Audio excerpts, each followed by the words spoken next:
Assalamualaikum warahmatullahi wabarakatuh. Alhamdulillahirabbil alamin.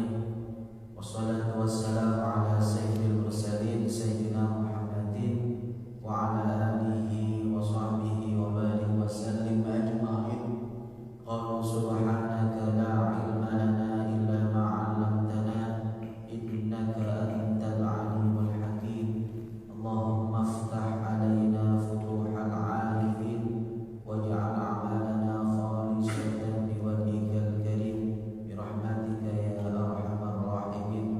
Rabbi shrah li sadri wa yassir li amri wahlul 'uqdatam min lisani yafqahu qawli, amma ba'du.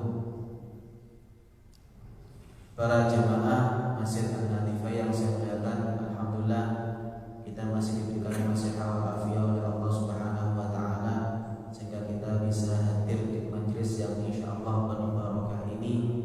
Semoga setiap langkah kita menuju majelis ilmu ini menjadi penggugur dosa-dosa kita, menjadi pengangkat derajat kita, dan semoga Allah memudahkan setiap langkah kita menuju surganya Allah Subhanahu wa taala. Amin ya rabbal alamin. Para jemaah yang muliakan, sebelum kita mulai kajian pagi ini, mari kita buka dengan pembacaan surah Al-Fatihah dengan harapan semoga ilmu yang kita peroleh menjadi ilmu yang manfaat dan barokah. Ala hadhihi niyyah wa kulli niyatin shalihah wa ila hadratin nabiyil mustafa sayyidina Muhammadin sallallahu alaihi wasallam wa ala alihi wa ashabihi wal anbiya wal mursalin wal awliya wa ulul amri wa syuhada wa shalihin wa jami'il malaikatil muqarrabin syaikhul qadir jalali radhiyallahu anhu thumma ila jami' masyayikhina wa asatidina wa mu'allimina wa mu'allifin qulubina wa sujud masyayikhina wal akhir thumma ila walidina wa walidatina wa jaddatina wa abaina wa ummahatina wa jami'il muslimina wal muslimat wal mu'minina wal mu'minat aynama kanu min masyariqil ardi ila magharibiha min ummati Muhammad, khususan man waqafa hadzal masjid wa amadahu ma'rufan. Sallallahu hujjatul islam wal ghazali anna Allah yu'ali darajatin fil jannah wa yud'alina min barakatihim wa asrarihim wa anwarihim fid din wad dunya wal akhirah. Syaikhul lillah lahul fatihah. A'udzu billahi minasy syaithanir rajim. Bismillahirrahmanirrahim. Alhamdulillahi rabbil alamin arrahmanir rahim maliki yaumiddin iyyaka na'budu wa iyyaka nasta'in ihdinas siratal mustaqim siratal ladzina an'amta 'alaihim ghairil maghdubi 'alaihim waladdallin. Amin. Rabbi ighfirli wa liwalidayya wa lil mu'minina. Amin. Para jamaah yang saya muliakan, melanjutkan kajian Ihya Ulumuddin. Bisa baca? Tapi kelihatan ya?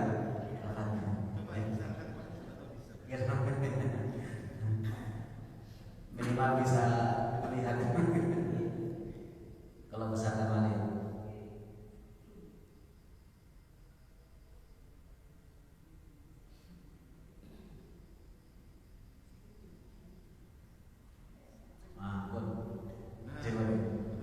Tetap tak bisa. Sekali-kali ngaji kitab berewok. Para jamaah yang saya muliakan, melanjutkan kajian kitab Ihya Ulumuddin. Beberapa waktu yang lalu kita sudah mempelajari tentang masalah keutamaan beberapa ilmu. Ini kita akan melanjutkan tema-tema yang disampaikan oleh Imam Ghazali terkait tentang masalah ilmu agama. Dalam sebuah hadis, waqala Rasulullah sallallahu alaihi wasallam, Rasulullah sallallahu alaihi wasallam bersabda, wala faqihun wahidun asyaddu 'ala syaitan min alfi 'abidin.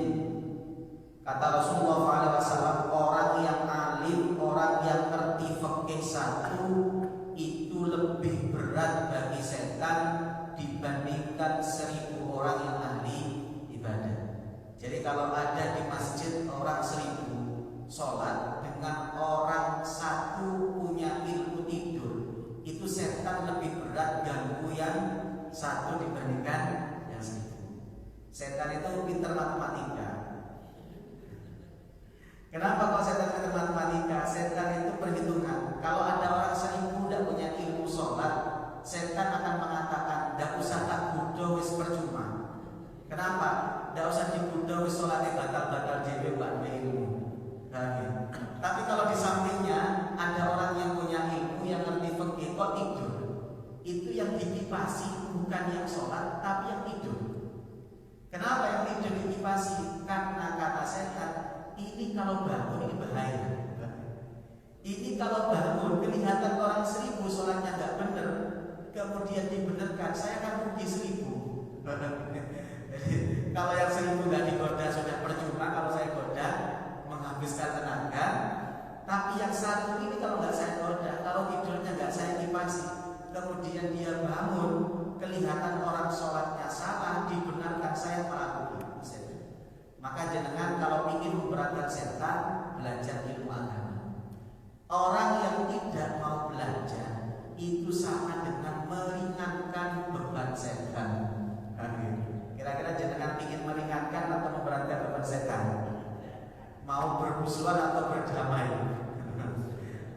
Kalau jenengan ingin berdamai dengan setan, semakin menjauh dari ilmu agama, itu semakin berdamai dengan setan. Walikulli syai'in imadun wa imadu hadzal din al-fiqh. Kata Imam Ghazali, kata Rasulullah, setiap sesuatu itu punya tiangnya agama itu fikih. Maka orang yang kemudian tidak ngerti fikih, tidak ngerti ilmu agama, itu sama saja dengan merobohkan agama yang ada di dalam dirinya. Karena orang itu agamanya akan kokoh kalau ngerti.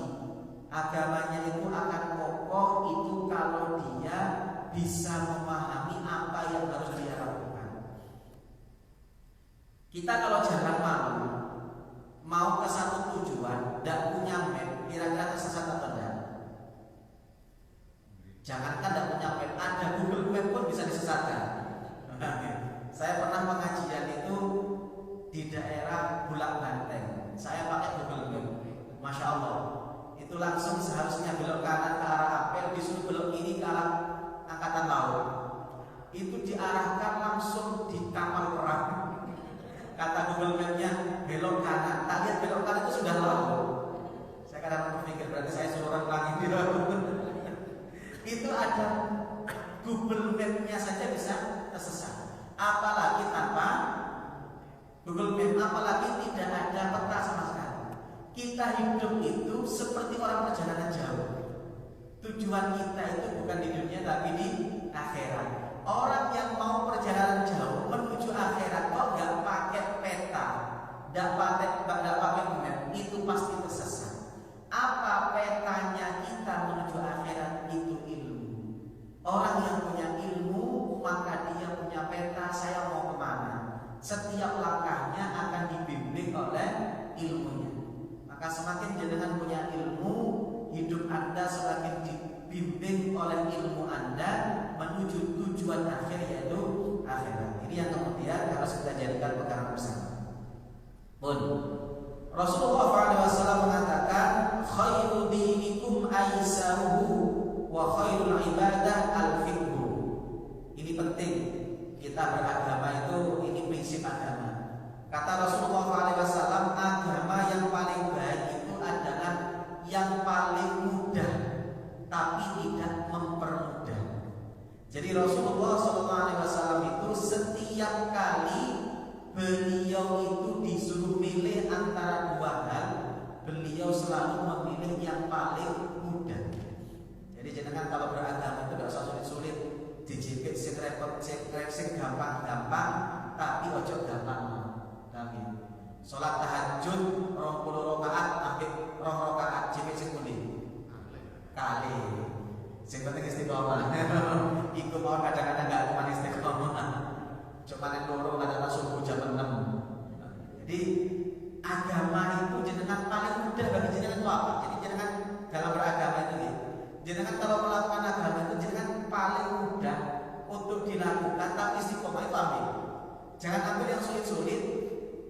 berjalan hanya 1 bulan. Setelah itu mutung. Itu namanya mutung fisabilillah. Apa mutung fisabilillah? Masya Allah, kemarin dapat dari 1 miliar itu langsung tahajud mulai jam 2. Tapi hanya berjalan 1 minggu. Setelah itu tidak tahajud, bahkan subuhnya hilang. Maka beragama itu cara yang paling mudah. Jenengan baca Quran, Ustaz. Kalau jenengan niru Imam Syafi'i kan tidak mungkin potongan-potongan kayak jenengan kamagola kan tidak mungkin. Imam Syafi'i itu kalau hari raya, kalau Ramadan, saya sering cerita bisa hatam 2 kali. Baca Quran niru Sayyidina Utsman juga nggak mungkin. Sayyidina Utsman itu setiap malam itu sholat tahajud hataman Quran. Jadi Utsman bin Affan itu hataman Qurannya waktu tahajud. Jadi beliau itu kalau baca Quran tahajudnya itu cuma 2 kali, tapi hatam Quran. Sama dengan kita, tahajudnya juga 2 kali hatam Quran, tapi rakaat pertama qul huwallahu 3 kali, rakaat kedua qul a'udzu birabbil falaq, qul a'udzu birabbin, kan sama dengan hatam Quran. Itu kita. Nah, kita mungkin tidak bisa seperti Utsman bin Affan. Maka minimal jangan sampai ada 1 hari yang kita tidak baca Quran sama sekali. Aiman. Jenengan mampunya berapa? Diambil. Kalau jenengan tidak mampu one day one juice, jangan ambil. Mampunya berapa? 1 hari cuma 5 halaman. Ya sudah, itu diambil tapi istiqomah. Kenapa? Orang yang istiqomah itu jauh lebih bagus dibandingkan orang yang kumat-kumaten. Mek kumat orang jus sedino, ndak kumat Qur'ane dekek tek dukur pogo. Kadang-kadang Al-Qur'ane baru diambil itu nunggu menjelang hari raya, nunggu menjelang Ramadan. Jadi setelah Ramadan Qur'annya ditaruh lagi di atas lemari, siap-siap ketemu lagi di Ramadan tahun depan. Nah kalau kita itu mau ibadah, itu ambil yang paling mudah. Jenengan yang paling mudah apa? Yang bisa istiqomah itu ambil. Baca Quran 5 halaman, ya sudah ambil itu, yang penting istiqomah. Wiritan, jenengan ambil setiap hari wiritan paling mudah berapa? Oh istighfar 100 kali, la haula wala quwata illa 100 kali, ya sudah ambil itu tapi istiqomah. Jadi kata Rasulullah SAW, khairu dinikum aisaruhu.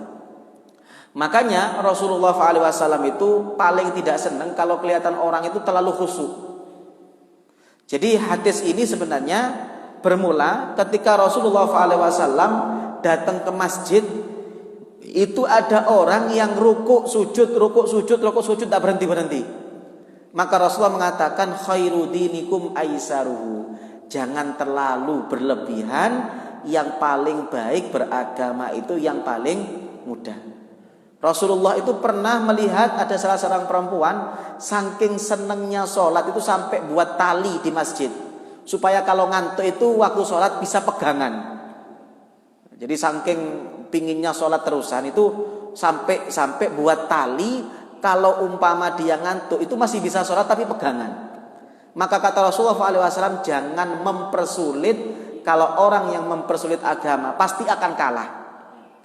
Orang yang sholatnya seperti itu biasanya nggak bertahan lama. Beda dengan orang yang khusyuknya wis pas-pasan tapi istiqomah, itu biasanya awet. Terlalu khusyuk itu biasanya nggak mati awet. Ono wong nang masjid kok terlalu khusyuk itu biasanya nggak awet. Paling mentok wis wulan 2 wulan. Mari ngono wis ilang khusyuke.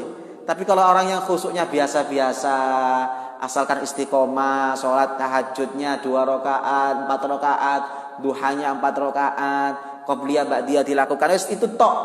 Tapi istiqomah itu biasanya lebih bertahan lama. Makanya ini dalam beragama kata Rasulullah adalah yang paling mudah. Ada salah seorang sahabat, kalau nggak salah namanya Abdullah bin Amr bin As. Itu paling kuat puasa. Pertama kali dia puasa itu beliau itu puasa itu sehari. Beliau itu puasa sehari, tiap hari itu puasa. Dipanggil oleh Rasulullah, jangan puasa sehari, takut kamu tidak kuat. Maka kata Rasulullah SAW nawarkan, bagaimana kalau puasanya 1 bulan 3 kali. Maka beliau mengatakan, oh kalau cuma 3 kali saya lebih kuat dibandingkan itu Rasulullah. Ya sudah 1 minggu sekali. Masih kuat Rasulullah. Akhirnya Rasulullah SAW mengatakan, ya sudah wis, kamu itu puasa 1 hari puasa, 1 hari tidak puasa, 1 hari puasa, 1 hari puasa. Jangan ditawar lagi, itu sudah maksimal. Maka Abdullah bin Amr bin As sanggup, insya Allah saya kuat. Ketika beliau tua, usia 80 tahun, beliau sudah mulai kerasa berat. Kata beliau, andaikan waktu bisa diputar, saya dulu akan milih puasa 1 bulan 3 kali. Karena bagi saya, umur 80 tahun suruh puasa sehari tidak puasa, itu berat. Dan saya kalau meninggalkan itu, saya tidak enak. Kenapa? Saya sudah komitmen dengan Rasulullah SAW. Maka beliau di usia 80 tahun, beliau menyesal. Beliau mengatakan, andaikan waktu bisa saya putar, dulu saya milih 1 bulan 3 kali. Masya Allah. Itu orang yang kalau terlalu kuat, maka akan menyiksa sendiri. Kalau Masjid An-Natifah, saya yakin pasti milih yang paling mudah. Saking paling mudahnya, sakulan ndak poso blas. Poso ngenteni Ramadan itu gitu. Pun saking paling mudahnya, wong kadang-kadang salat qobliyah ba'diyah iku ndak tuman. Salat witir iku kadang-kadang ngenteni Ramadan. Mek ndak Ramadan iku ndak kenal witir. Jenengan witir kenal witir mboten? Kenal witir kapan? Ramadan. Setelah Ramadan wis ilang. Bye-bye witir. Ketemu maneng tahun depan Ramadan. Itu kita. Ini Rasulullah SAW. Pun. Wa khairul ibadah al-fiqhu. Ibadah yang paling baik adalah al-fiqhu, mengerti ilmu agama. Dalam hadis yang lain Rasulullah mengatakan fadlul mu'min al-alim 'alal mu'min al-'abid bisab'ina darajah. Keutamaan orang yang punya iman dan punya ilmu dibandingkan orang yang punya iman hanya ahli ibadah, itu selisihnya 70 derajat. Yang kata Abdullah bin Abbas, 1 derajat itu selisihnya 500 tahun perjalanan. Pun. Nah, hadis ini yang Masya Allah ya para jamaah, ini hadis ini Rasulullah sudah ngomong 1500 tahun yang lalu, dan kita rasakan sekarang. Kata Rasulullah SAW, beliau mengatakan kepada sahabat, innakum asbahtum fi zamanin kathirun fuqaha'uhu qalilun qurra'uhu wa khutaba'uhu qalilun sa'iluhu kathirun mu'tuhu al-amalu fihi khairun minal ilmi. Kata Rasulullah SAW kepada sahabat, innakum asbahtum fi zamanin, kalian sekarang hidup di zaman, berarti di zamannya sahabat. Ciri-ciri zaman sahabat, kata Rasulullah, kathirun fuqaha'uhu, orang yang ngerti ilmu agama, ngerti fikih itu banyak. Setiap orang itu ngerti agama. Itu di zaman Rasulullah sallallahu alaihi wasallam. Qalilun qurra'uhu. Ini jangan lihat. Di zaman Rasulullah itu jarang orang hanya hafal. Beda dengan sekarang. Sekarang ini pondok tahfidz itu menjamur. Tapi yang ngerti fikih jarang. Banyak kita temukan orang-orang yang berlomba-lomba untuk menghafalkan Quran tapi tidak ngerti isinya, tidak memahami isinya, tidak mengerti fikih. Paham nggih? Fenomena hafid Indonesia dan macam-macam itu bagus. Orang menghafalkan Quran itu bagus. Cuma kalau cuma hafal itu bahaya. Yang ketiga, kata Rasulullah, di zaman sahabat qalilun khutaba'uhu, orang yang ahli pidato itu jarang. Orang yang ceramah itu jarang, tapi orang yang ngerti ilmu itu banyak. Beda dengan zaman sekarang. Nanti kata Rasulullah SAW akan ada zaman orang ngerti fikih sedikit, orang yang ahli ceramah banyak. Itu zaman kita. Para jamaah yang saya muliakan, orang pingin ceramah itu tidak harus ngerti fikih. Orang ahli ceramah itu tidak harus punya ilmu. Jenengan yang penting pinter ngomong, bondo Google wis iso ceramah. Paham nggih? Jenengan cari bahan di Google, jenengan hafalkan, itu bisa ceramah. Wah, nggak ada yang tanya orang ceramah. Ceramah ada yang tanya nggak? Nggak ada. Ini zaman kita, orang ceramah banyak. Tapi coba orang yang ceramah suruh ngaji fikih, suruh ngaji kitab, jarang yang bisa. Lah cuma masalahnya sekarang ini yang digandrungi itu yang tukang ceramah apalagi lucu. Maka muncul yang kemudian penceramah-penceramah itu yang macam-macam modelnya. Ada yang Masya Allah, saya kadang-kadang ya ini yang kemudian begini para jamaah. Mohon maaf, saya juga makanya saya paling senang itu ngaji seperti ini. Karena memang kalau ngaji seperti itu ilmu itu diasah. Beda dengan ceramah. Saya juga kadang-kadang ceramah, saya kadang-kadang juga khutbah. Saya merasakan orang khutbah nih, saya kan khutbah. Orang khutbah itu, masjid itu kadang-kadang khutbah itu jadwal maksimal 2-3. Berarti orang yang pingin ceramah khutbah minimal menghafalkan 2 tema itu sudah cukup 1 tahun. Terus nang dindi cukup. Paham ya? Saya khutbah di sini dapat berapa jatah? 2. Berarti saya 1 tahun cukup nyiapkan berapa tema? 2 tema. Kan nggak ada yang tahu saya ceramah di sini nanti ceramah di sana sama, jamaahnya beda. Maka orang yang khutbah itu gampang. Jangan kalau pingin khutbah, pingin ceramah, sing penting punya modal internet, tanya ke Syekh Google, hafalkan, sudah bisa ceramah kemana-mana. Jadi kalau orang khutbah itu cukup nyiapkan 2 tema, 1 tahun wis ke masjid manapun cukup, aman, dan ada ngeru. Gak ada ngeru. Saya ceramah di sini, temanya A. Saya nanti di Al-Islah, tema A. Ada yang tahu nggak? Nggak ada, bang, jamaahnya beda. Itu ceramah. Tapi coba ngaji. Orang ngaji itu tidak bisa hanya hafal. Apa mana sing takon aneh-aneh. Sing takon aneh-aneh. Maka inilah bedanya zaman Rasulullah dengan zaman kita. Zaman Rasulullah orang yang kemudian ngerti fikih, ngerti agama itu banyak. Orang yang ceramah itu jarang. Maka di zaman Rasulullah itu banyak, mau tanya ke siapapun bisa. Itu zaman Rasulullah. Bahkan di zaman Rasulullah penggembala itu ngerti fikih. Wong kita kadang-kadang ustadznya kadang-kadang tidak ngerti fikih, hanya bisa ceramah. Paham nggih? Ini zaman Rasulullah SAW. Nomor 2, di zaman Rasulullah orang hafal Quran itu pasti ngerti isinya. Di zaman sekarang orang itu berlomba-lomba anaknya cepat-cepat pingin ngafalkan Quran, cuma kadang-kadang cara wudhu saja salah-salah. Orang berlomba-lomba anaknya bagaimana bisa hafal Quran, kalau bisa diwolak-walik, bisa menyebutkan 10 ayat setelahnya, 2 ayat sebelumnya, tapi kadang-kadang ngisi artinya nggak ngerti. Isi artinya apa nggak ngerti. Ini zaman kita. Orang di zaman Rasulullah qalilun sa'iluhu. Orang yang tanya macam-macam nggak banyak, yang jawab banyak. Itu zaman Rasulullah. Zaman kita sing takon akeh karena banyak orang bodoh, yang mau jawab sedikit. Coba jenengan tanya fikih. Kalau ada hukum fikih, yang jenengan tanya banyak enggak? Is paling ikut-ikut tok sing ditakoni. Makanya jangan kalau tanya ke ustadz itu harus sabar. Karena kadang-kadang sehari itu yang tanya bisa 10. Ya sing kate jawab ya we, ayo kadang-kadang keriting jempolan. Maka kadang memang kenapa? Yang tanya banyak, yang jawab sedikit. Ini zaman kita. Orang yang hafal Quran itu banyak, orang yang kemudian menghafalkan ada sampai pidato itu dilombakan. Ada pildajil, ada macam-macam. Paham ya?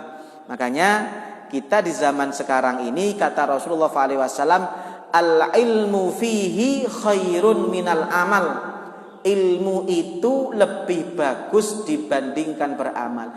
Kita hidup di zaman sekarang ini, yang paling bagus bukan datang ke pengajian umum, tapi datang ke pengajian kajian-kajian ilmiah. Paham nggih? Ya perlu juga kajian umum 1 tahun sekali, 2 tahun sekali. Tapi yang paling inti yang ngaji seperti ini. Jenengan bisa ngerti agama hanya ngandalkan kajian umum atau kajian mingguan seperti ini. Mingguan, kajian umum itu paling apa isinya? Ya situ tok. Apalagi kadang-kadang penceramahnya wis sing penting lucu, guyu. Saya tidak menyalahkan. Ya, itu penting juga. Saya di Pasuruan itu pernah ngundang ya ada dua dua kiai namanya saja aneh. Jadi, nama kiainya saja sudah aneh. Itu ngundang pertama itu saya lihat dari awal sampai akhir itu ya isinya wis lagu guyu. Lagu guyu. Saya bilang sama panitianya, wis ndak usah golek sing koyo ngene-ngene ae. Kenapa? Ngapunten nggih, ngapunten. Biayai akeh, jamaah ndak oleh apa-apa. Pengajian umum itu biayanya banyak enggak? Banyak. Dampaknya kepada jamaah apa? Enggak ada kadang-kadang pulang wis mang lucu ya kiai ini. Gitu toh. Paham nggih? Saya tidak menyalahkan, perlu ada, tapi jangan sering-sering. Kenapa? Karena orang-orang yang kemudian dibutuhkan itu adalah bagaimana cara sholat yang benar. Itu lebih dibutuhkan sekarang. Bagaimana cara wudhu sing pak iku ya apa? Cara puasa yang benar sing sah iku apa? Mereka lebih butuh itu dibandingkan hanya kemudian hiburan. Paham nggih? Karena itulah di zaman kita. Pun beda dengan zaman sahabat. Orang yang ceramah jarang, tapi orang yang kemudian ngerti ilmu itu banyak. Maka orang yang tanya di zaman sahabat itu semuanya bisa jawab. Pun yang terakhir tema ini para jamaah yang saya muliakan, saya mungkin sering cerita di sini. Jenengan tahu burung beo? Burung beo tahu nggih? Burung beo itu kalau jenengan taruh di Arab itu insya Allah lebih fasih bahasa Arabnya dibandingkan jenengan. Karena dia itu lebih mudah menirukan bahasa orang. Burung beo kalau ditaruh di tempat yang biasa wiritan, insya Allah dia bisa wiritan. Wong ada kiai itu punya burung beo, itu hafal setengah Yasin. Jenengan hafal setengah Yasin? Ini ada kiai itu punya burung beo, itu hafal setengah Yasin. Jadi tiap hari itu ngomongnya ya gitu. Itu kan setengah Yasin. Setengah Yasin apa? Ya. Yasin setengahnya apa? Ya. Maka ada burung beo itu yang hafal setengah Yasin. Tiap hari ngomongnya ya gitu setengah Yasin. Pun ada satu kisah menarik. Ada salah seorang ulama punya burung beo. Karena saking seringnya ulama ini wiritan sama santrinya, burung beo ini fasih baca la ilaha illallah, fasih baca Allahu Akbar, fasih baca wiritan. Suatu ketika burung beo ini diterkam kucing, kemudian teriak-teriak sampai mati. Maka kiai ini kemudian menangis. Kenapa kok nangis? Bukan eman dengan burung beonya, beliau menangis ingat dirinya, ingat santrinya. Kata kiainya, beliau mengatakan, saya lihat burung beo ini nangis. Kenapa? Burung beo ini waktu hidupnya tiap hari wiritan fasih. Ketemu orang baca la ilaha illallah, ketemu orang baca Allahu Akbar, karena sudah terbiasa ngomong itu. Tapi ketika meninggal tidak ada la ilaha illallah, Allahu Akbar yang dibawa sampai mati. Ketika diterkam kucing hanya bisa teriak. Itu yang saya khawatirkan santri-santri saya yang hafal Quran tapi tidak ngerti isinya. Takut waktu meninggal Qurannya nggak dibaca, Qurannya nggak dibawa sebelum meninggal. Karena ibarat burung beo yang fasih lesannya ngomong tapi nggak sampai ke hatinya. Saya khawatir santri-santri saya yang tiap hari wiritan la ilaha illallah 1000 kali tapi tidak dibawa sampai mati. Karena la ilaha illallah hanya ada di lesannya, tidak sampai masuk ke dalam hatinya. Maka para jamaah yang saya muliakan, jenengan sholat sudah berapa puluh tahun?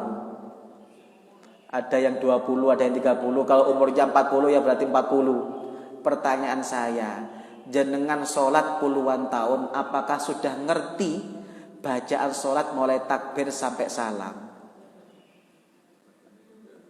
Sudah ya? Alhamdulillah kalau sudah paham. Seharusnya Anda puluhan tahun sholat itu sudah ngerti bacaan mulai takbir sampai dengan salam itu artinya apa, itu harus ngerti. Jangan sampai kita ahli sholat tapi sholatnya tidak dibawa sampai mati gara-gara kita hanya ngomong kayak burung beo, tidak ngerti maksudnya apa. Paham ya? Maka mumpung belum terlambat, yang belum paham apa yang dibaca dalam sholat, mulai sekarang cari buku-buku yang membahas tentang doa-doa sholat dan terjemahannya. Jenengan pahami. Sekiranya dengan baca kabira walhamdulillahi katsira jangan ngerti maksudnya opo. Subhana rabbiyal azimi wa bihamdi jangan ngerti maksudnya itu apa. Sami Allahu liman hamida rabbana lakal hamdu mil'us samawati wa mil'ul ardi ngerti apa artinya. At-tahiyyatul mubarakatus shalawatut thayyibatu lillah. Itu jangan ngerti. Karena kita itu sholat sudah puluhan tahun. Kok tidak ngerti-ngerti? Takut tidak dibawa sampai mati. Nah ini yang kemudian harus kita biasakan. Pun ini zaman yang waktunya mengkaji ilmu agama itu jauh lebih bagus. Cuma masalahnya memang fenomena masyarakat sekarang kalau suruh ngaji beneran itu malas. Sing paling enak ya wis ngaji, pengajian umum, senden, iso happy, mulai melupakan sekian banyak masalah. Cuma kadang-kadang dampaknya tidak ada. Ini yang kemudian harus kita rubah. Pertanyaan saya simpel. Pengajian umum dengan ngaji rutin itu lebih banyak mana pesertanya?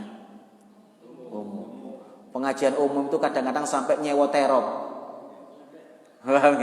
Tapi pengajian agama is paling yo ikut tok. Wong sing ikut tok ya kadang-kadang enggak teko. Wis ikut tok. Salah wis ikut tok ya sing ikut tok ya kadang-kadang enggak teko.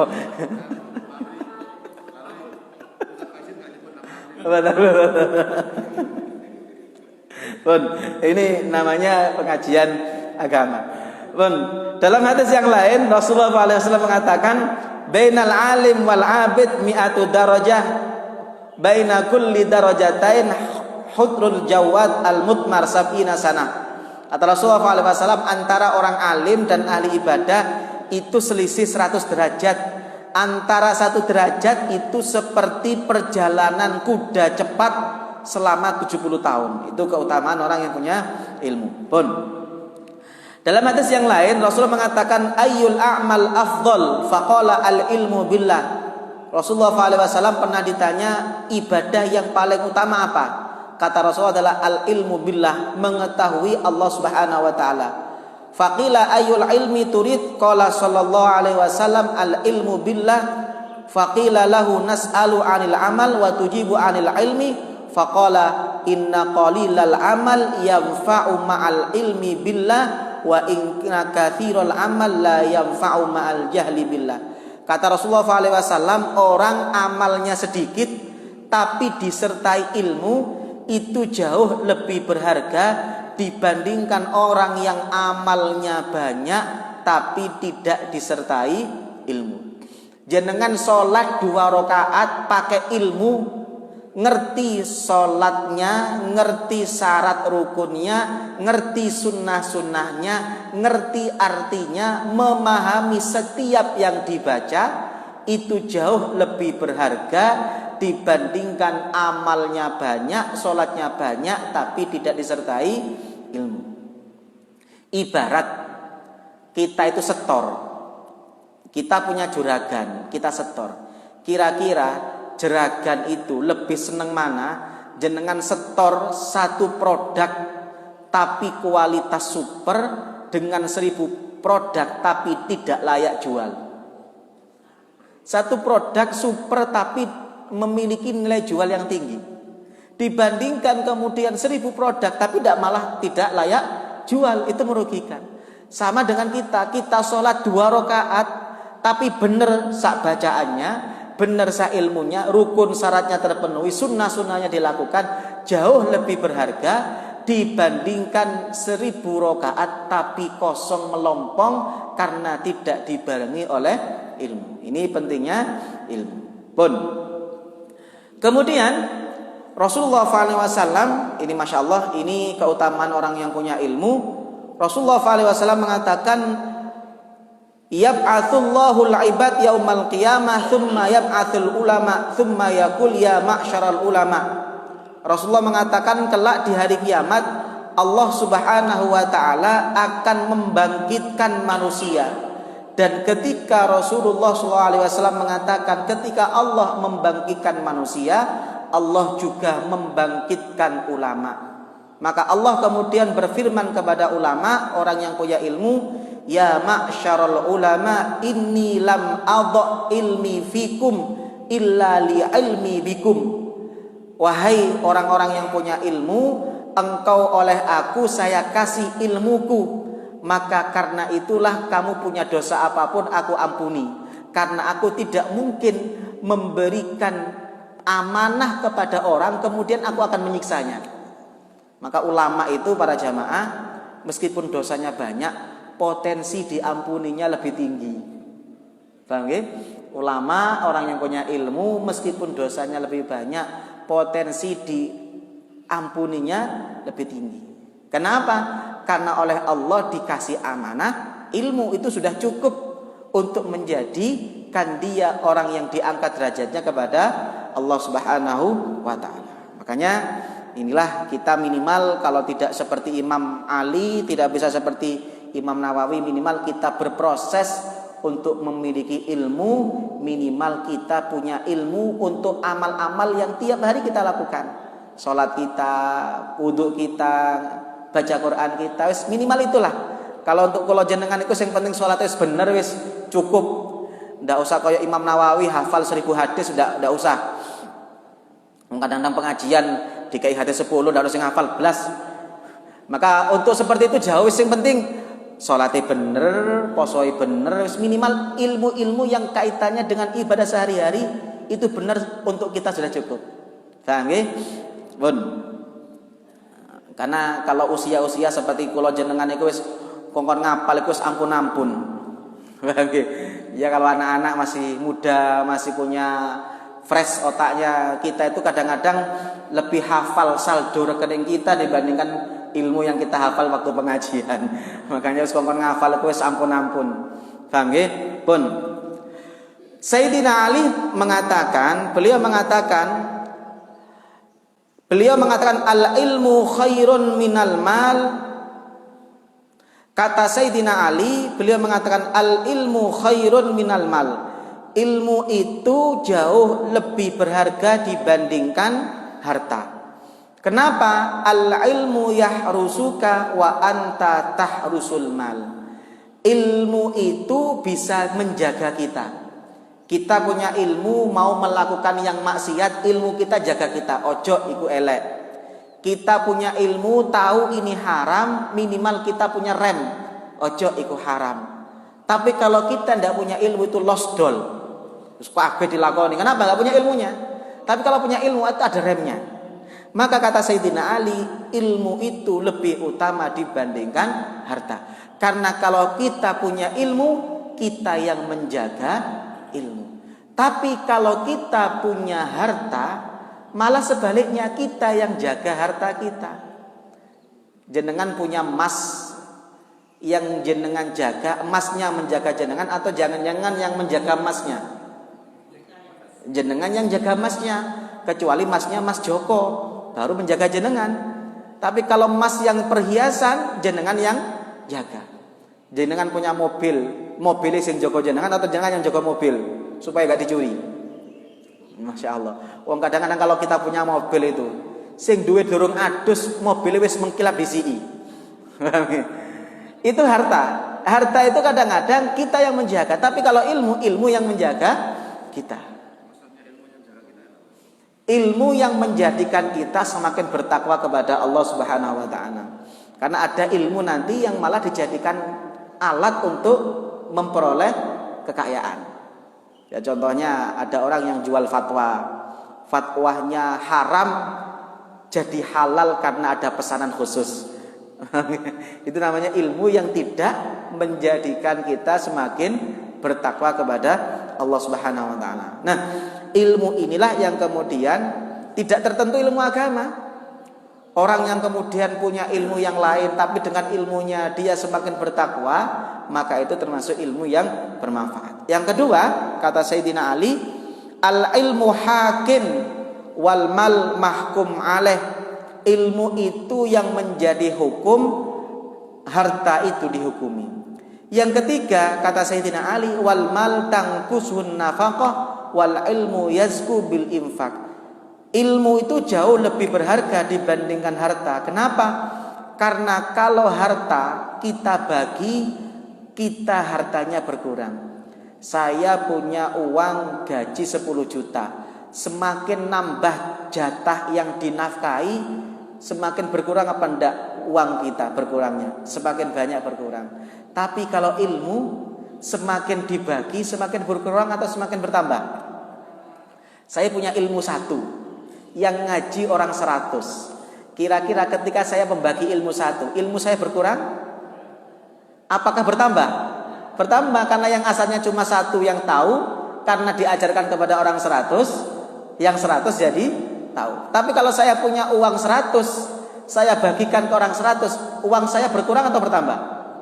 Berkurang. Itulah bedanya ilmu dengan harta. Yang kedua, dalam riwayat yang lain kata Sayyidina Ali, inna sahibal al-ilmu mirathul anbiya wal mal mirathul muluk wal awniya. Ilmu itu warisan nabi, harta itu warisannya Qarun, kata Sayyidina Ali. Jadi kalau kita punya ilmu, ilmu itu warisannya nabi. Tapi kalau kita punya harta, harta itu warisannya Qarun. Kalau tidak hati-hati, biasanya orangnya tidak sadar diri. Orang itu biasanya kalau naik bus itu supir itu enakan ngebes. Itu yang supirnya jaga atau supirnya ketiduran? Jaga. Kalau supir ketiduran itu bahaya.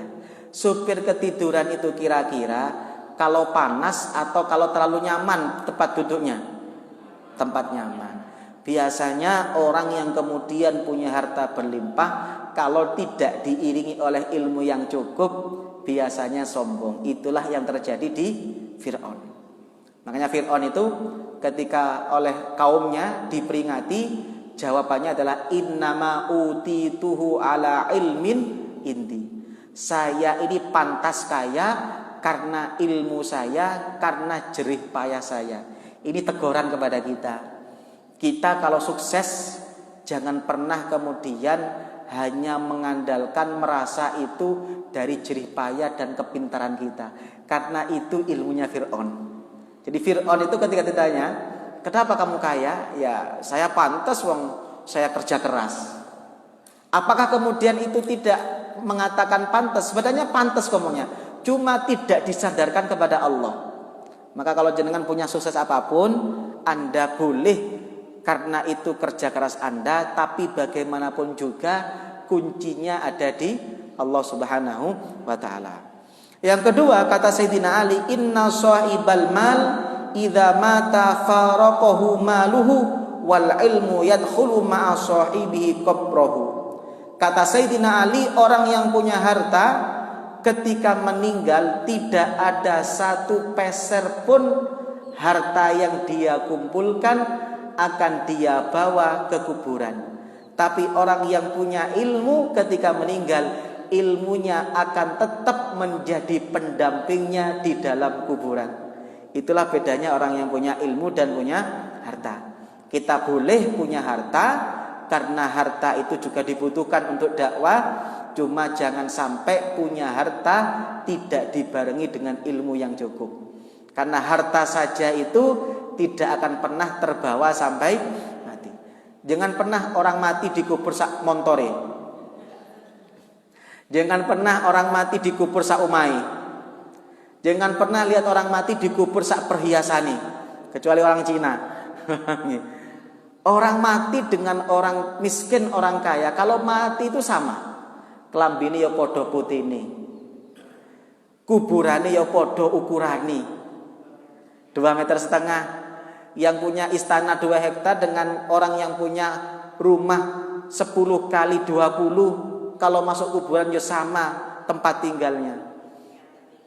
Senjata juga sama. Semuanya sama. Yang membedakan amalnya. Tapi kalau ilmu, orang itu kalau mati ilmunya ikut. Maka kata Rasulullah, ilmu itu nanti akan menjadi penghibur tersendiri orang yang meninggal ketika ada di dalam kuburan. Itulah bedanya ilmu dengan harta.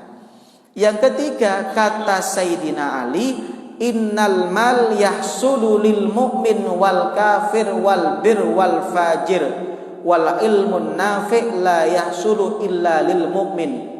Kata Sayyidina Ali, harta itu bisa diperoleh orang kafir ya banyak yang kaya, orang mukmin banyak yang kaya, orang yang bejat juga banyak yang kaya, orang yang baik juga banyak yang kaya. Siapapun bisa dapat harta, tapi hanya orang yang imannya kuat yang akan dapat ilmu yang manfaat. Itulah bedanya ilmu dan harta. Orang yang punya ilmu itu hanya orang-orang yang khusus, tapi orang yang punya harta siapapun bisa. Itu kata Sayyidina Ali. Yang kedua, innal alim yahtaju ilaihil muluk faman dunahum wa sahibul mal innama yahtaju ilaihi ahlul adam wal faqih. Orang punya ilmu semuanya butuh. Orang miskin ya butuh, orang kaya ya butuh, raja pun juga butuh. Tapi harta hanya dibutuhkan oleh orang-orang yang enggak punya harta. Orang kaya tidak mungkin kerja, kenapa? Wes duwe-duwe. Tapi orang kaya juga butuh ilmu. Artinya ilmu itu siapapun butuh. Bahkan raja setingkat apapun masih butuh. Itu kata Sayyidina Ali. Nomor 2, kata Sayyidina Ali, al-mal yad'uha ila tuhyan wal fakhr wal ilmu yad'uha ila tawadhu. Harta itu bisa mendorong orang untuk sombong, untuk zalim, tapi ilmu akan mendorong orang menjadi tawadhu. Paham nggih? Maka ciri ilmu yang benar itu orang semakin ngaji, semakin tahu ilmu, harusnya semakin tawadhu. Maka para jamaah yang saya muliakan, kalau ada orang kok semakin ngaji, semakin sombong, ilmunya perlu dipertanyakan. Kenapa? Ilmu yang paling baik itu adalah ilmu yang menjadi cermin, yang dengan cermin itu kita bisa melihat kekurangan kita, kelemahan kita, dan segala aib yang ada di diri kita. Ilmu yang paling jelek adalah ilmu yang jadi teropong. Apa ilmu yang jadi teropong? Orang yang setelah dapat ilmu, pintere neropong salai uang. Hati-hati. Penyakit orang yang punya ilmu biasanya, banyak orang yang punya ilmu itu ilmunya tidak jadi cermin, jadi teropong. Makanya saya kalau ngaji itu, ini juga penyakit ya, hati-hati.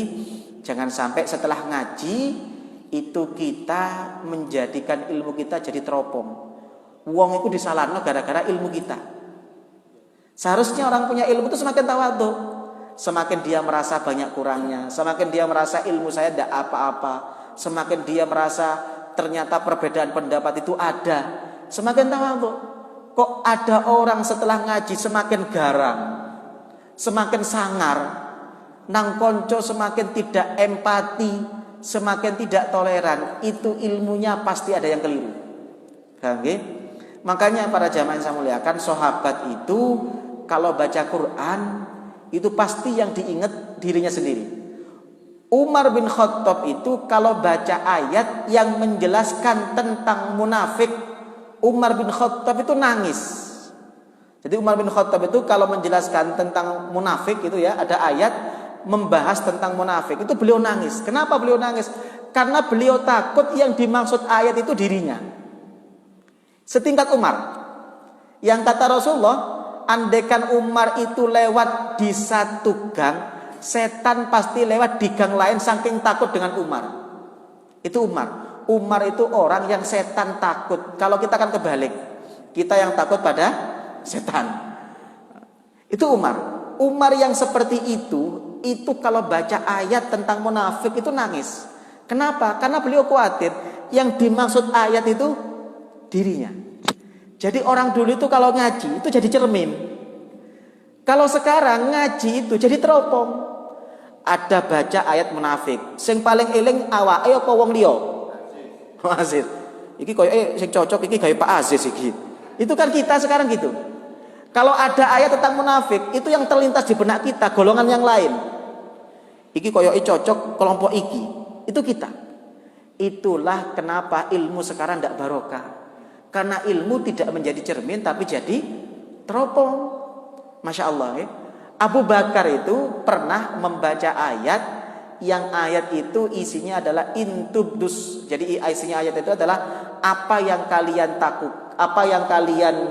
lakukan, tampakkan Allah tahu, apa yang kalian sembunyikan Allah tahu. Itu Abu Bakar itu nangis. Kenapa kok nangis? Rasul, bagaimana saya akan menyembunyikan kesalahan saya? Itu Abu Bakar. Yang kata Rasulullah SAW, iman yang paling kuat itu sairul dunya imannya Abu. Itu saja kalau baca ayat itu nangis. Kenapa? Khawatir yang dimaksud ayat itu dirinya. Maka jangan kalau ngaji, kalau nemukan ilmu itu untuk diri sendiri dulu. Jangan digunakan untuk nyalakan orang. Paham nggih? Kayak tadi jenengan ada ayat, ada hadis tentang orang yang kemudian ahli ceramah. Ya sudah untuk diri sendiri. Jangan untuk nuduh orang. Tadi kemudian ada ilmu tentang bagaimana orang yang punya ilmu yang suka ngaji itu orang yang baik, yang nggak suka ngaji itu berarti temannya setan. Itu untuk diri sendiri, bukan untuk orang lain. Jangan sampai setelah pengajian satu kompleks dikatakan temannya setan kap semua itu karena nggak mau ngaji. Itu namanya ilmu jadi teropong, bukan jadi cermin. Maka ilmu yang paling bagus adalah ilmu yang menjadikan kita semakin tawadhu, yang menjadikan kita semakin ngerti kekurangan diri sendiri. Itu ilmu yang paling bagus. Pun para jamaah yang saya muliakan, di Al-Qur'an itu ini hati-hati nggih, ngapunten, hati-hati. Di Al-Qur'an yang mengatakan ana khairun minhu itu cuma satu. Siapa? Iblis.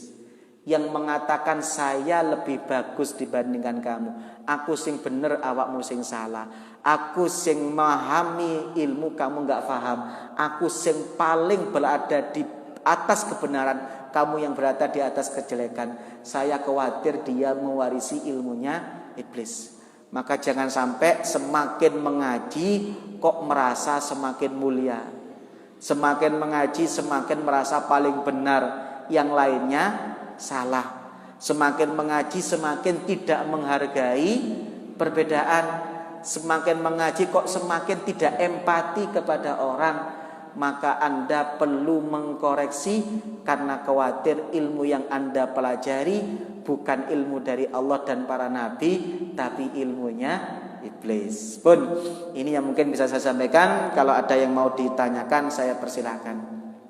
Monggo.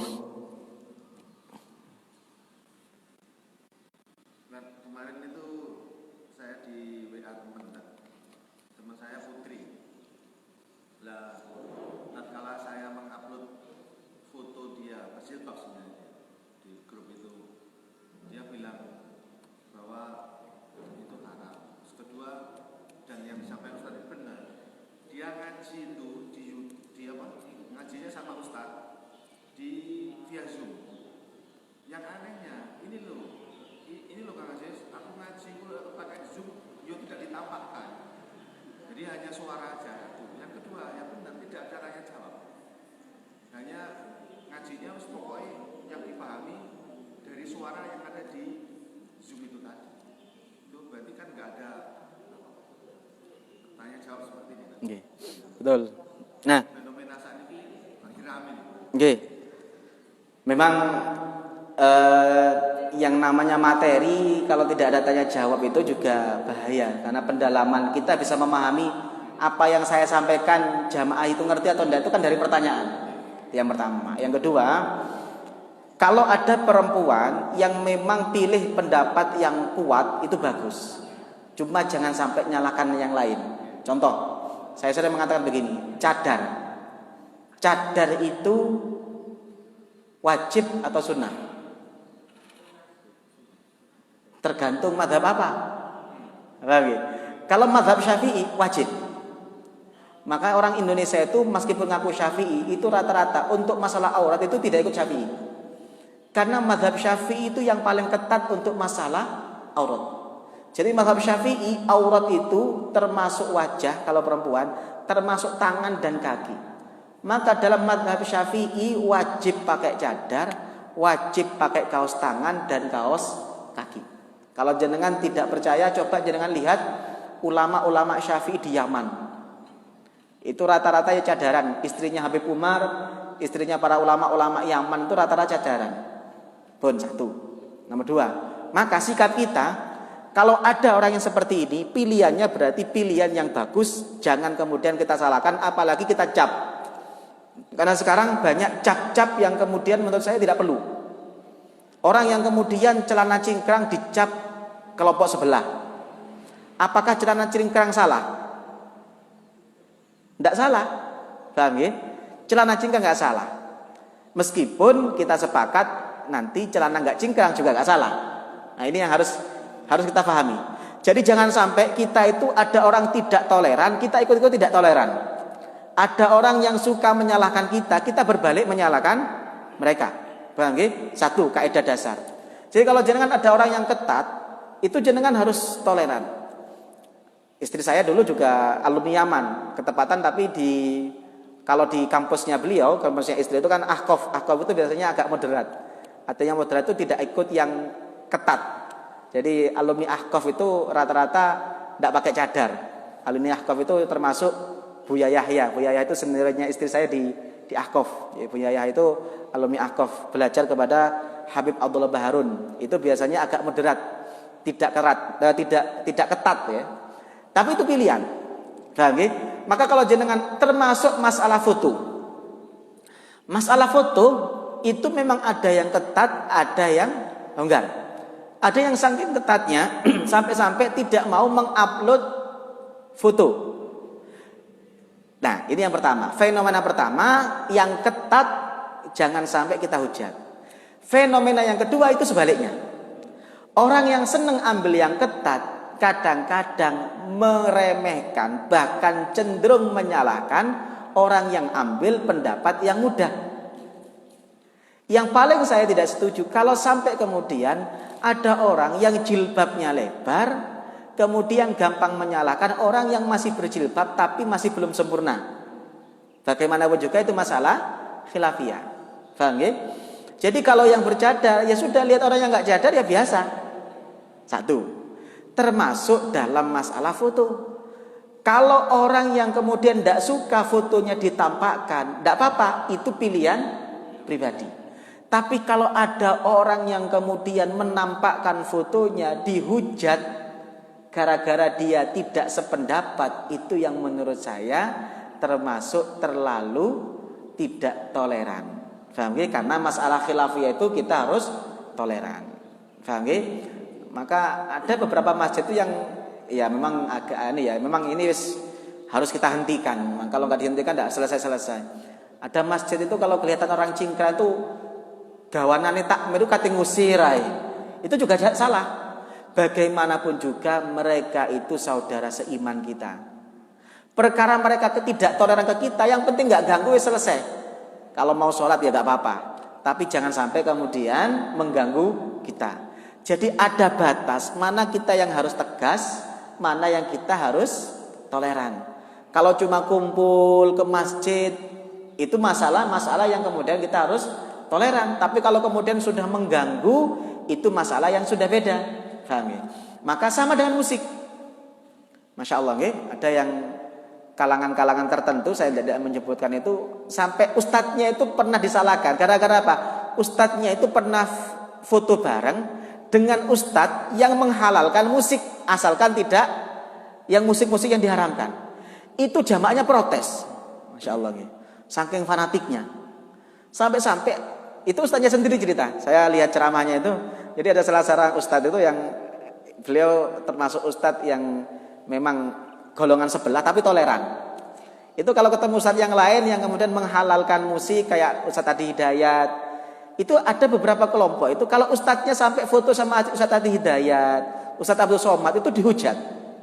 Itu yang menurut saya sudah melampaui batas. Artinya kalau kita ambil yang sulit tidak masalah untuk diri kita. Jangan sampai orang lain dipaksa untuk ikut sama-sama dengan kita. Paham nggih? Pun untuk masalah aurat. Aurat itu ulama sepakat kecuali yang kemudian menyimpang.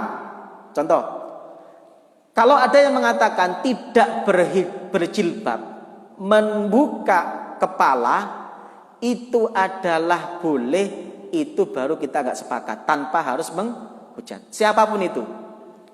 Meskipun putranya kiai besar, istrinya kiai besar, kalau sampai ngomong membuka jilbab itu boleh, itu yang harus kita tidak setuju tanpa harus menghina beliau. Kenapa? Karena itu masalah yang sudah mujma'. Ulama sudah ijma'. Jadi ulama itu begini masalah aurat. Ulama sepakat nutup kepala perempuan itu wajib. Syafi'i, Maliki, Hambali, Hanafi wajib nutup kepala bagi perempuan. Yang khilafiyah itu adalah wajah, tangan sama kaki. Syafi'i wajib ditutup semua, Hanafi longgar. Hanafi perempuan wajah boleh dibuka. Hanafi tangan ini boleh dibuka bahkan sampai segini. Itu Hanafi. Tapi kalau yang sampai segini sudah nggak ada madhabnya ini. Sudah pasti keliru. Ya, kalau masih segini, masih di atas siku, Hanafi masih boleh. Jadi Hanafi itu segini masih bisa.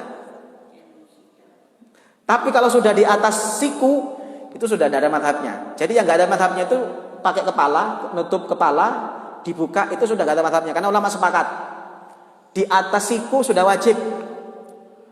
Maka kemudian kalau ada orang yang kemudian tidak pakai jilbab, itu hak dia. Tapi kalau sampai mengatakan tidak pakai jilbab itu adalah masalah yang dibenarkan karena ada ulama yang menyatakan boleh, itu yang tidak ada dasarnya. Paham nggih? Hanafi tangan boleh terbuka, kaki tidak harus pakai kaos kaki. Nah, kita harus tahu mana yang ulama sepakat, mana yang ulama khilafiyah.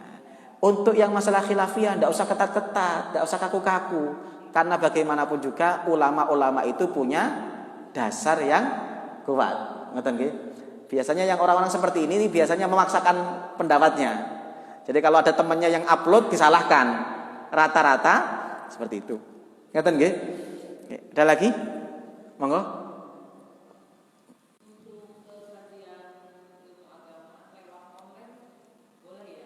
Nggih.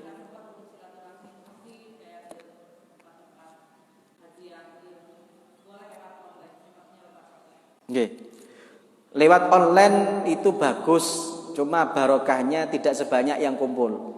Maka kalau jenengan ngaji online itu bagus hanya untuk penambah, bukan untuk yang utama. Jadi jenengan ada kajian rutin yang ketemu, nambah-nambahnya pakai yang online itu bagus. Karena saya sendiri kalau jenengan lihat mobil saya itu flash disk itu isinya 200 ceramah. Saya sendiri juga dibandingkan waktu nyetir dengarkan sakitnya tuh di sini, mending saya mendengarkan ceramah. Itu bagus kalau untuk nambah, tapi bukan menjadi asupan utama. Jadi jenengan jangan hanya mengandalkan yang online. Nomor 2, resiko online kalau kita tidak ngerti ustadznya, bisa jadi kita ke bawah tidak tahu yang benar dan yang salah. Bisa jadi kalau kita ikut yang online sedikit-sedikit akan terikut. Nah, kalau kita terikut dengan orang yang kemudian pemahamannya agak yang kemudian menyimpang, maka bisa jadi nanti suatu ketika kita tidak terasa akan ikut metodenya beliau. Ya, kecuali kalau jangan banyak online, jangan cari yang kemudian sudah jelas-jelas diakui keilmuannya oleh beberapa orang, oleh ulama-ulama yang lain, dan tidak banyak yang nyeleneh-nyeleneh. Itu tidak masalah. Jadi cuma untuk nambah itu bagus. Ada lagi? Ini kan juga termasuk online. Bun, ada lagi? Nggih.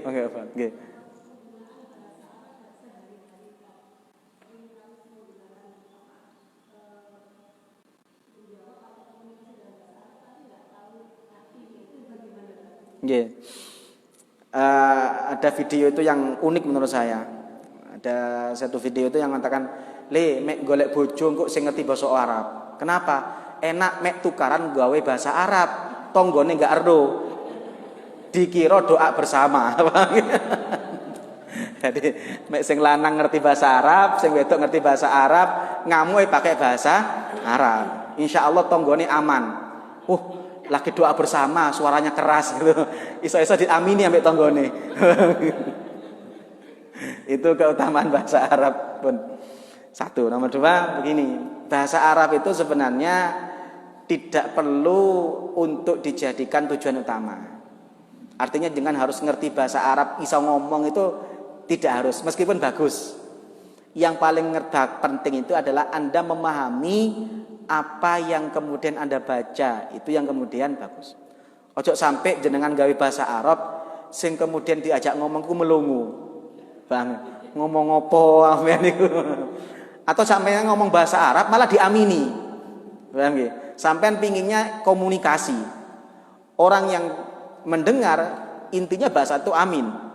Paham nggih? Pun. Maka tidak semua bahasa Arab itu bagus. Dulu saya masih ingat di desa-desa itu, masjid-masjid itu ketika menjelang sholat itu yang disetel, yang diputar itu adalah lagunya Umi Kulsum karena bahasa Arab. Padahal nggak ngerti lagunya Umi Kulsum itu banyak yang lagu-lagu percintaan. Yang penting kan bahasa Arab diamini ya. Padahal isinya itu kalau orang yang ngerti itu adalah agak ada kata-kata yang nggak sopan, itu disetel di masjid. Nututi nggih jenengan mungkin. Saya waktu kecil masih nutut. Mungkin di masjid-masjid desa jenengan masih ada nggih. Banyak kalau banyak. Saya nggak begitu hafal karena nggak begitu suka lagunya. Ada banyak lagu-lagu yang Arab itu banyak. Lagunya Nancy Ajram, tahu Nancy Ajram? Itu lagunya memang nyaman didengar. Itu jenengan kalau lihat videonya, Nancy Ajram itu pakaiannya vulgar. Jadi pakaiannya pakai BH saja. Ada beberapa lagu Arab itu saya pernah lihat itu, ya pakaiannya ya penyanyi lah, penyanyi Arab. Bedanya karena dia penyanyi di Arab kan pakai bahasa Arab. Lah orang kita kan nganggapnya itu adalah lagu Islami. Wes disetel. Lah itu yang hati-hati. Maka jangan kalau lihat lagu-lagu kecuali yang sholawatan, mending kalau sholawatan kayak sholawatan bahasa Arab, Habib Syekh, ada lagi sholawatannya kayak yang di Mesir itu siapa? Yang kayak Pak Amri itu sinten? Yang di Mesir itu? Sinten? Di Mesir itu. Yang lagunya Komarun itu loh, sinten? Nggih sinten niku? Laki-laki itu, lupa kalau. Si Amri. Wis mending sing ngoten mawon. Kalau lagu-lagu itu wis banyakan anu. Termasuk ya, saya sekarang sudah agak menghindari kalau pentas seni di madrasah. Itu banyak pentas seni di madrasah itu pakai lagu bahasa Arab. Itu padahal lagu disco. Lah orangnya nggak ngerti kalau itu lagu disco. Disetel pentas bahasa Arab seni, kemudian yang kemudian seninya itu adalah pentas untuk haflah madrasah agama. Itu yang kemudian harus hati-hati. Jadi bahasa Arab itu kalau untuk jenengan sama kulo untuk komunikasi mungkin bukan tujuan utama. Yang paling penting itu jenengan sing diwoco bahasa Arab ngerti iku sudah luar biasa. Ngoten nggih? Nggih. Cekap? Cekap nggih? Terakhir untuk guyon aja. Nggih. Ada teman saya itu nggak ngerti bahasa Arab. Nah, pas di makam gitu, kan ada talqin, Pak Mudin talqin itu. Teman saya tadi kejak konco yang ngamini talqin. Terus setelah selesai pemakaman tak tekoi. Memangnya apa ngamini? Tapi tuh mau gedeng apa? Betul, gitu. Kalau memang ya minimal jenengan ngerti bahasa Arab itu tidak ngisi-ngisini gitu. Ada teman saya itu anak pondok. Ada anak pondok itu naik bus. Ketepatan di depannya itu mahasiswi 2. Itu ngomong bahasa Inggris lancar. Wis koyo wong luar, orang Jawa, orang luar ngomong bahasa Inggris. Teman saya ini tidak habis pikir. Katanya ngomong bahasa Arab tidak ngerti. Akhirnya apa?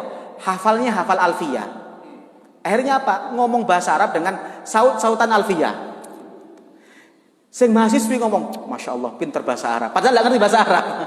Hanya baca alfiyah, baca diba, tapi saut-sautan gitu. Ya minimal jenengan nek ngerti bahasa Arab kan ngerti di sing donga, di sing diba gitu. Paham gitu. Itu memang pernah teman saya itu seperti itu. Saking meda isin aku masuk kalau mahasiswa ngomong bahasa Inggris. Aku anak pondok sudah ngerti bahasa Arab. Katanya ngomong bahasa Arab tidak ngerti. Tapi mau kita bisa. Wis akhirnya wis yaitu saut-sautan alfiyah, saut-sautan diba.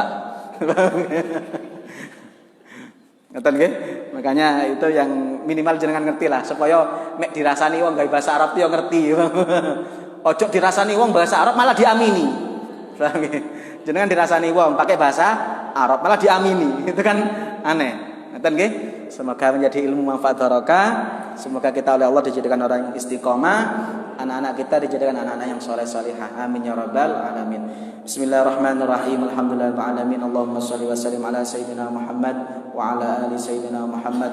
Rabbana ighfir lana wa liwalidina warhamhum kama rabbawna shighara. Allahumma inna nas'aluka min khairi ma sa'alaka minhu sayyidina bina Muhammadun abduka rasuluh wa na'udzubika min syarri ma sta'adzaka minhu sayyidina bina Muhammadun abduka rasuluh. Allahumma ij'alna wa auladana wa ahlana wa talamidana min ahli al-ilmi wa ahli al-khair wa la taj'alna wa iyyahum min ahli asy-syarri wal ghaib. Allahumma anfa'na bima 'allamtana wa 'allimna ma yanfa'una warzuqna 'ilman yanfa'una. Rabbana la tuzigh qulubana ba'da idh hadaytana wa hab lana min ladunka rahmah innaka antal wahhab. Rabbana hab lana min azwajina wa dhurriyyatina qurrata a'yun waj'alna lil muttaqina imama. Rabbana atina fid dunya hasanah fil akhirati hasanah wa qina 'adzaban nar. Sallallahu ala sayyidina Muhammad wa ala alihi washabbihi wasallam.